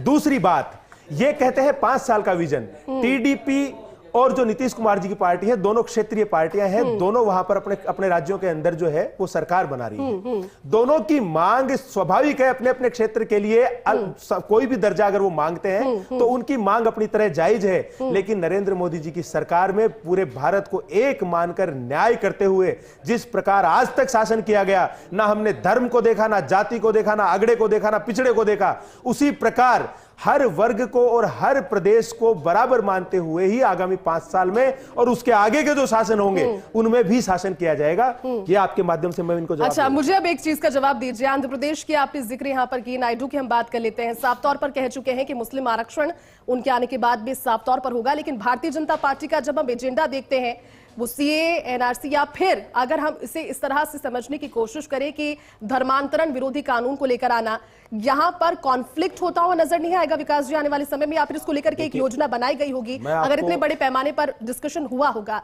आंध्र प्रदेश में वोट बैंक को लेकर के भारतीय जनता पार्टी की स्थिति क्या रहेगी फिर इसके साथ, टीडीपी के साथ? मैं आपको फिर कह रहा हूं कि अभी सरकार का गठन शपथ ग्रहण समारोह है। इसके बाद सभी दलों के साथ सक्षम स्तर के ऊपर चर्चा होकर जो भी इस देश के लिए देश की जनता की भलाई के लिए जो निर्णय होंगे वो आदरणीय नरेंद्र मोदी जी के नेतृत्व में भारत सरकार के द्वारा लिए जाएंगे। और हमारा जो संगठन है वो देश की भलाई के लिए, देश के हित के लिए बिल्कुल एकजुट है। यहाँ किसी भी प्रकार का संकोच किसी के मन में नहीं होना चाहिए। और मैं फिर आपके माध्यम से कहना चाहता हूं कि नरेंद्र मोदी जी की कार्यशैली पूरे देश ने, पूरे भारत ने पिछले लगातार कई सालों से देखते आ रहे हैं। 2 टर्म उन्होंने प्रधानमंत्री के तौर पर पूरे कर लिए, 3 टर्म वो सफल मुख्यमंत्री के तौर पर गुजरात के पूरे कर चुके। 23 साल का उनका अनुभव देश को है। तो ये निश्चिंत रहे, पूरा देश निश्चिंत रहे कि जो भी इस देश के भलाई के लिए होगा वो निर्णय लिया जाएगा और हमारा पूरा एनडीए संगठन उसमें बराबर का भागीदार है। चलिए, उम्मीद भी यही करते हैं। प्रदीप जी, ये बताइए, चलो राजस्थान के अगर जिक्र करें तो राजस्थान से भी 4 से 5 नाम, राजस्थान के लिए इन 4 से 5 नामों का होना राजस्थान के हक में संभावनाओं के द्वार कितने हद तक खुलता हुआ नजर आ रहा है? इसमें कोई आपको टेक अवे नजर आ रहा है राजस्थान के लिहाज से नामों के साथ? इतिहास गवाह है, गजेंद्र सिंह जल शक्ति मंत्री थे, ईआरसीपी को लेकर उन्होंने राजनीति की। जल शक्ति मंत्री होते हुए भी इस प्रदेश को ईस्टर्न राजस्थान कैनाल प्रोजेक्ट नहीं मिला। और अब जब 5 साल निकल गए, ये राजनीति करते रहे। मुझे बताइए क्या लाभ हुआ राजस्थान को? राजस्थान को ईआरसीपी को लेकर के जल शक्ति मंत्री ने क्या अपना काम नहीं किया? क्योंकि राज्य सरकार पूर्व मंत्री अशोक गहलोत उनसे अनुरोध करते रहे कि आप राजस्थान से हैं, जल शक्ति मंत्री हैं, आपके पास पूरा साधन और शक्तियां हैं, आप कीजिए, लेकिन नहीं किएगा। और जब सरकार चली गई, बीजेपी सरकार आ गई, तब आपने अभी जो बात की वो जो 5 साल पहले करते तो इस प्रदेश के लोगों को 5 साल पहले सुविधा मिल जाती। लेकिन वो अभी भी उस पर सिर्फ घोषणाएं हुई हैं, काम नहीं हुआ है। हमने 10,000 करोड़ रुपए खर्च किया, हमारी सरकार ने, उस पर जितना काम हुआ उसके आगे का काम नहीं बढ़ा है। अभी सिर्फ चर्चाएं चल रही हैं। तो सवाल यह फायदा तब हो जब नियत साफ हो। अगर नियत साफ नहीं है प्रधानमंत्री की, तो जब वो देखते हैं कि जब महाराष्ट्र में भारी उद्योग धंधे थे उनको ले जाकर गुजरात शिफ्ट किया, आधे उद्योग धंधों को गुजरात से ले गए, वो देश की बात करते हैं, देश की बात करते हैं। तो महाराष्ट्र का देश का हिस्सा नहीं है, वहां स्थापित धंधों को उन्होंने किया। राष्ट्रीय प्रोजेक्ट कोई शुरू हुआ, गुजरात से शुरू हुआ। अरे भाई, तुम्हारा घर है, सवाल समझ में आती है कि तुम कर सकते हो 1 प्रोजेक्ट 2 प्रोजेक्ट। आपने सारे बड़े प्रोजेक्ट, सारे नए प्रोजेक्ट गुजरात से शुरू किए। चाइना का राष्ट्रपति आया तो गुजरात उतारा आपने सारी बातें, सारे उद्योग धंधे, सारी प्राथमिकताएं गुजरात की। तो फिर देश की बात कैसे करते हैं? देश के इतने राज्यों में जहां जहां सरकारें बीजेपी की रही, वहां उन्होंने वैमनस्यता की बात की, राजनीतिक विद्वेष की बात की। जहां विपक्षी बातें थी, अपनी सरकारों में डबल इंजन होते हुए भी वहां कोई प्रगति नहीं हुई। लेकिन हरियाणा देख लीजिए और देख लीजिए, वहां जहां डबल सरकार थी वहां कोई विकास। हमारे राजस्थान में सरकार, हम 3रे नंबर पर थे विकास में, जीडीपी में 2रे नंबर थे। हमने 5 साल मुख्यमंत्री अशोक गहलोत के शासन में हमने जीडीपी में 2रा नंबर राजस्थान हमारा। और प्रधानमंत्री ने खुद ने तारीफ की, कोरोना की बात हुई तो उन्होंने तारीफ की। पर सवाल यह है कि राजनीतिक विद्वेषता उन्होंने संसाधनों लेकर की। कांग्रेस, विपक्षी जितनी भी सरकार थी उनको तोड़ने का काम किया, उन्होंने विद्वेष की बात की है। और ये श्रीमान कह रहे हैं कि साहब देश की बात करते हैं। देश में उन्होंने जो विद्वेष फैलाया, जो राजनीतिक विपक्षी पार्टी सरकारें थी उनको गिराने का काम किया, खरीद फरोख्त की। तो वो बात करते हैं और संविधान को माथे पर लगाकर लोगों को भ्रमित करने का प्रयास कर रहे हैं। इस तरह के पाखंडी है प्रधानमंत्री कि संविधान की बात करते हुए संविधान के साथ जो उन्होंने खिलवाड़ किया है वो देश से किसी प्रधानमंत्री ने आज तक नहीं किया। विकास, वो कह रहे हैं कि राजस्थान में संभावनाओं के द्वार भले ही 4 से 5 मंत्रियों नहीं खुलेंगे, लेकिन कहीं ना कहीं ठीक है, आप बताइए। देखिए, सबसे पहले तो मैं बताऊं, इन्होंने गजेंद्र सिंह जी का नाम लेके जो ईआरसीपी के ऊपर वक्तव्य दिया, आप लोगों ने भी गजेंद्र सिंह जी की प्रेस कॉन्फ्रेंस में हिस्सा लिया था। माननीय गजेंद्र सिंह जी ने पूरे 5 साल राजस्थान सरकार से हर संभव प्रयास किया कि राजस्थान सरकार के अधिकारी, राजस्थान सरकार के प्रतिनिधि आए और वो इस प्रोजेक्ट के ऊपर बैठकर काम करने की इच्छा शक्ति जताएं। आपको पता है, खुद गजेंद्र सिंह जी अपने पूरे वहां के स्टाफ को लेकर यहां आ गए और यहां आने पर महज ईमेल के द्वारा मना कर दिया गया। और क्यों कर दिया गया? क्योंकि गहलोत साहब को अपने बेटे को जोधपुर से चुनाव जिताना था। अब वो चुनाव जब भी तो जिता पाते जब गजेंद्र सिंह जी को ये शो कर पाते कि गजेंद्र सिंह जी ने पानी लाने का कार्य नहीं किया। राजनीति किसने करी? पूरे राजस्थान की जनता ने देखा। 27,000 करोड़ रुपए जल जीवन मिशन के तहत राजस्थान को दिए गए। दिया हुआ पैसा इन लोगों ने खर्च नहीं किया, क्योंकि इनको राजस्थान की जनता को यह कहना था कि देखिए गजेंद्र सिंह जी जल मंत्री होते हुए भी आपके यहां पानी नहीं आ पाया। महज राजनीति के लिए पूरे राजस्थान को आज देखिए, ये मई जून के महीने में जो रिकॉर्ड गर्मी पड़ी है, इसमें जब मेरे प्रदेश की माताएं बहनें 2-2 किलोमीटर दूर पानी लाने के लिए विवश हो रही है, तो वो इनके पापों का परिणाम है। और उन पापों का परिणाम है कि जनता ने इनको घर बिठाने का कार्य किया है। आपकी बात समझ में आ रही है, लेकिन विकास ये भी समझिए, क्योंकि यूपी बहुत चला है रिजल्ट आने के बाद में, यूपी से भी 9 नाम है, तो यूपी के जो 9 नाम है, कहीं ना कहीं इस चुनाव के रिजल्ट के परिणामों के बाद में भी 9 नामों का आना क्या एक बार फिर से जनता के मन में वो विश्वास इंजेक्ट करने जैसा होगा कि भले ही आपने उतना फेयर रिजल्ट हमें नहीं दिया यूपी से जिससे उम्मीदें थी, लेकिन फिर भी मंत्री वहां पर है, आपका काम करेंगे। देखिए, मैं पहले इनकी बात का जवाब दे दूं, फिर आपकी बात का भी जवाब दे दूंगा। ईआरसीपी गजेंद्र सिंह जी की बात हो गई। दूसरी ये बात कर रहे हैं कि राजस्थान, ये जल जीवन मिशन की मैं बात कर रहा था। जल जीवन मिशन के 27,000 करोड़ रुपए देने के बाद 900 करोड़ जिस पूरे खर्च नहीं कर पाए, और जो टेंडर किए। जी का ये विश्वास मुझ पर मेरे लिए बहुत मायने रखता है। मैंने पहले भी कहा था एक सांसद को 5 सीटें देना, ये उनका विश्वास, उनके विश्वास पे खरा उतरा, 5 की 5 उनको वापस जीत कर दी, उनके विश्वास को पूरा किया। अब ये एक नई जिम्मेदारी का विश्वास, पूरी मेहनत, पूरी क्षमता के साथ उनकी उम्मीदों पर खरा उतरूंगा, ये विश्वास दिलाता हूं। मंत्री बनने के बाद प्राथमिकता क्या रहेगी आपकी? ये आने वाली आप सुन रहे थे, ये भी मंत्रिमंडल का हिस्सा होंगे। संभावित में नाम इनका भी है, चिराग पासवान। लेकिन लगातार देखिए सियासी चर्चा जारी है और 50 मिनट से भी कम का समय अब रह गया है जब देश एक बार फिर से साक्षी होगा। लगातार यहां पर स्टूडियो से हमारे साथ विशेष पैनल बना हुआ है, अपडेट आपको देते रहेंगे, जो तस्वीरें आएंगी वक्त। नरेंद्र दामोदर दास मोदी तीसरी बार प्रधानमंत्री पद की शपथ लेंगे और मोदी 3.0 की शुरुआत होगी। लेकिन मोदी 3.0 के अंदर वो कौन कौन से सहयोगी होंगे जो कैबिनेट मंत्री, राज्य मंत्री स्वतंत्र प्रभार और राज्य मंत्री के तौर पर शपथ लेंगे। समारोह आज शाम 7:15 पर शुरू हो जाएगा। तमाम मेहमान पहुंचने शुरू हो चुके हैं। तमाम वो मंत्री की शपथ जो लेंगे वो पहुंचने शुरू हो चुके हैं और इसके अलावा तमाम बड़े लीडर्स पहुंचने शुरू हो चुके हैं शपथ ग्रहण के लिए राष्ट्रपति भवन। देखिए जरा एक एक करके तमाम नेता पहुंचते हुए, विदेशी मेहमानों सहित नेताओं और सांसदों के पहुंचने का क्रम लगातार जारी है। इस दौरान साधु संतों सहित किन्नर भी शपथ समारोह में साक्षी बनने के लिए पहुंचे हैं और देश के अलग अलग हिस्सों से 20 किन्नर शपथ में साक्षी बनेंगे। शपथ ग्रहण समारोह को लेकर दिल्ली को छावनी में तब्दील कर दिया गया है। नरेंद्र मोदी के साथ 68 से 69 सांसद मंत्री पद की शपथ ले सकते हैं। लेकिन इस शपथ ग्रहण समारोह के जरिए संदेश क्या, भविष्य में मोदी 3.0 की रणनीति क्या, उसका स्वरूप क्या, ये बेहद दिलचस्प रहने वाला है और इसलिए हमारी इस पर नजर बनी हुई है। इस पर बात करने के लिए हमारे साथ कांग्रेस से प्रदीप चतुर्वेदी जी लगातार बने हुए और बीजेपी से विकास बारट हमारे साथ है। प्रदीप जी, क्या आप मानते हैं कि ये शपथ ग्रहण समारोह जो हो रहा है ये देश की नई नीति और दिशा को निर्धारित करेगा, क्योंकि एक व्यक्ति तीसरी बार प्रधानमंत्री पद की शपथ ले रहा है?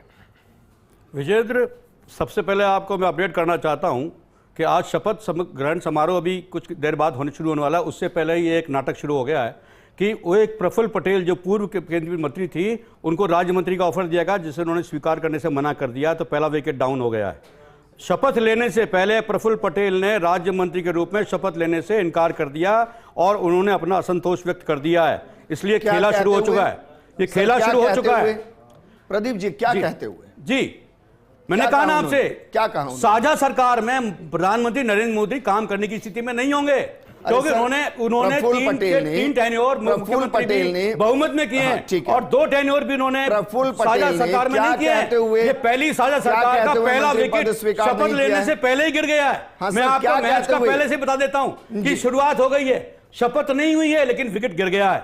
प्रफुल्ल पटेल ने राज्य मंत्री के रूप में शपथ लेने से इनकार कर दिया है। ठीक है, मैं अपने दर्शकों को अपडेट करता हूं। शुरू होता है। अरे सर सुनिए तो सही भाई, एक तो प्रफुल्ल पटेल ने राज्य मंत्री स्वतंत्र प्रभार उन्होंने कहा कि भाई मुझे ऐसी जानकारी मिली कि राज्य मंत्री स्वतंत्र प्रभार उनको दिया जा रहा है।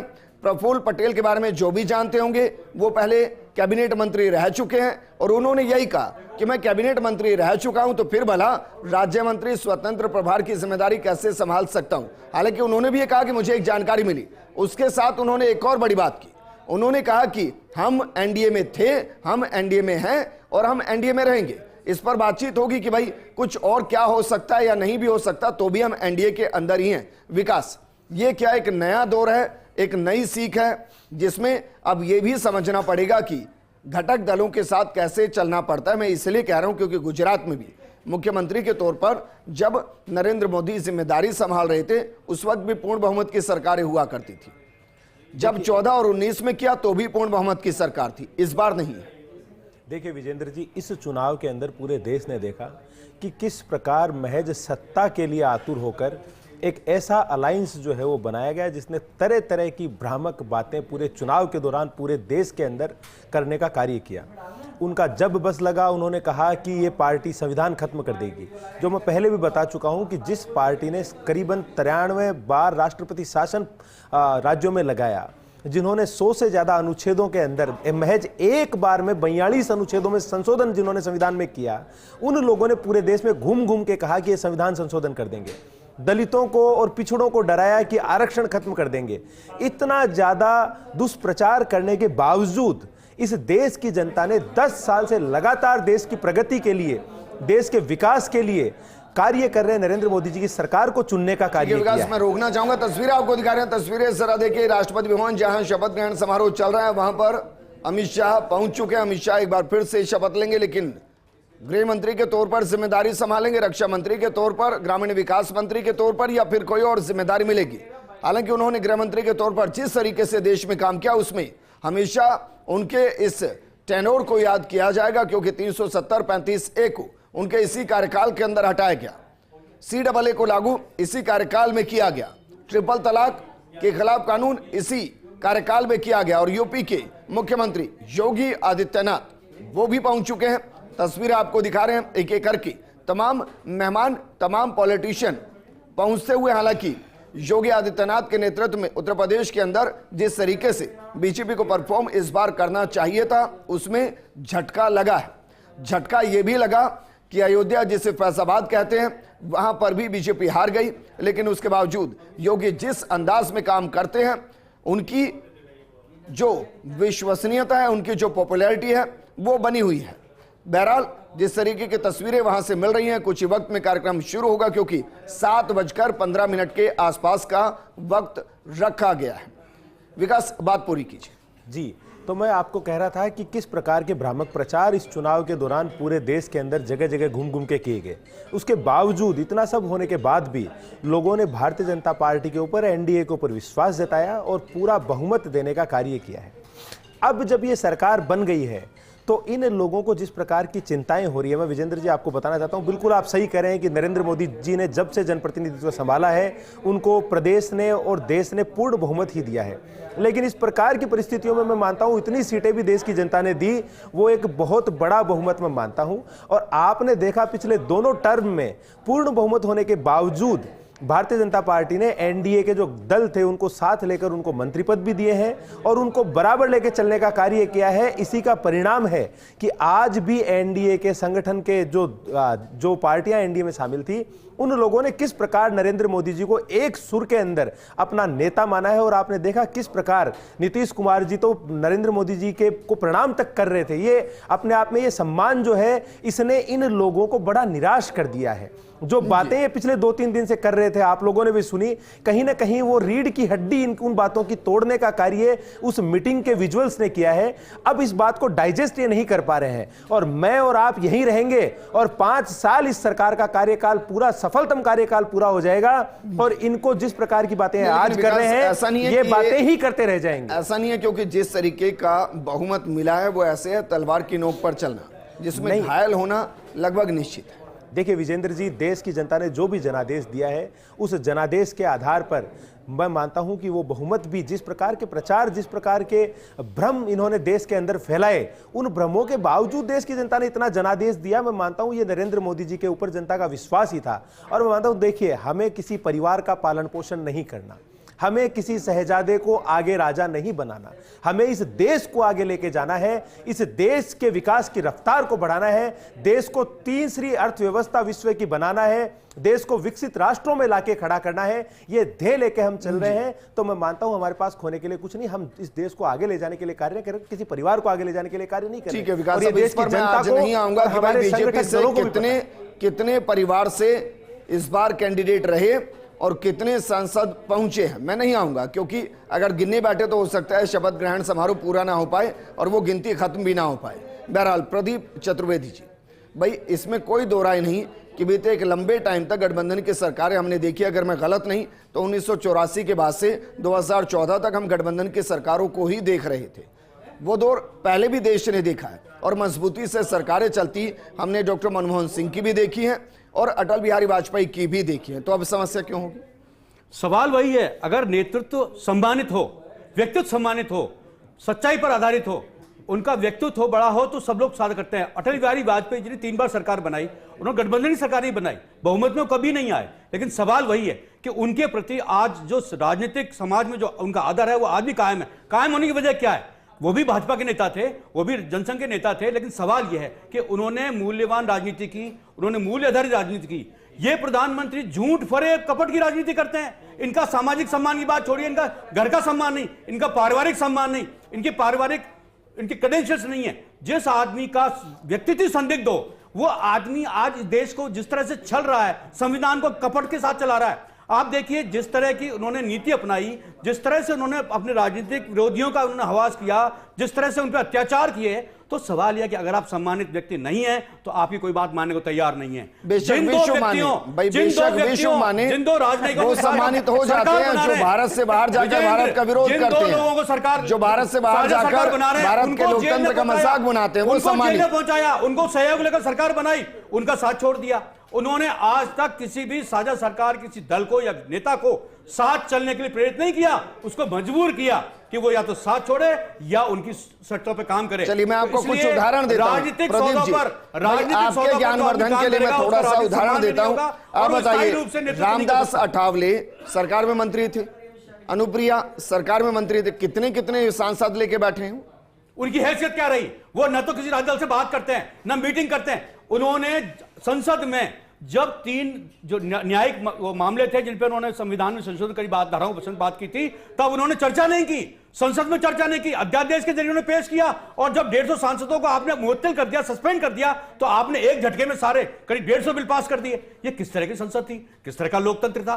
सवाल यही है कि आप मौका देकर के सवाल ये है प्रदीप जी, आपने कभी चर्चा नहीं की। प्रदीप जी, अध्यादेश के सरकार देश की विडंबना ये है सर, समितियां गठित हुई, प्रदीप जी देश की विडंबना ये है सर, ठीक है, देश की विडंबना ये है सर प्रदीप जी कि 99 सीटों के साथ कांग्रेस अगर है तो ये जनता ने सम्मान दिया, और 240 सीटों पर बीजेपी अगर है तो जनता ने गलत फैसला लिया। आपसे रोका नहीं जाता क्या इनको? उन्होंने अपनी भाई मुझसे आपको भी नहीं रोका जाता क्योंकि आप दोनों ही फ्लो में हैं। खुल्ला उल्लंघन।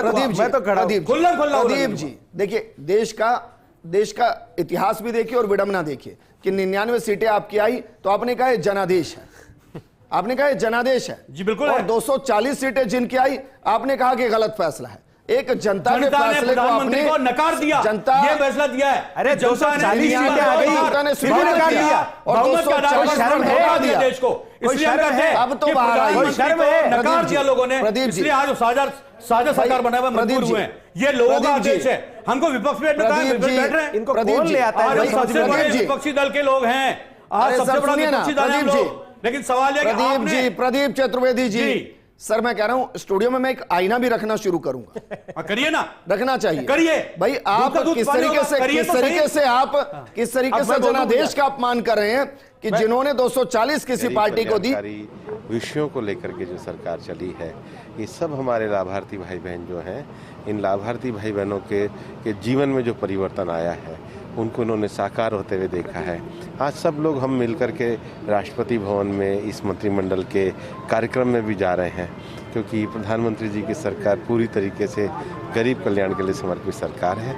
और जो लाभार्थी भाई हैं, देश ने जो परिवर्तन महसूस किया है, बढ़ते हुए देखा है, उसके कारण सब लोग आज खुश होकर के भाग ले रहे हैं। पूरा देश साक्षी बनने।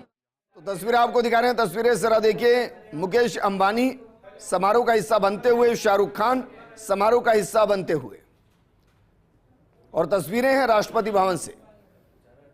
हर कोई गवाह बनना चाहता है नरेंद्र दामोदर दास मोदी के तीसरी बार प्रधानमंत्री पद की शपथ लेने के दौरान के। विकास, क्या वाकई में आप ये कह रहे हैं कि भाई हमारी सीटें और ज्यादा आती अगर विपक्ष की तरफ से ये माहौल न बनाया जाता कि संविधान खतरे में है, ये माहौल नहीं बनाया जाता कि धर्म के आधार पर वोट मांगे जा रहे हैं?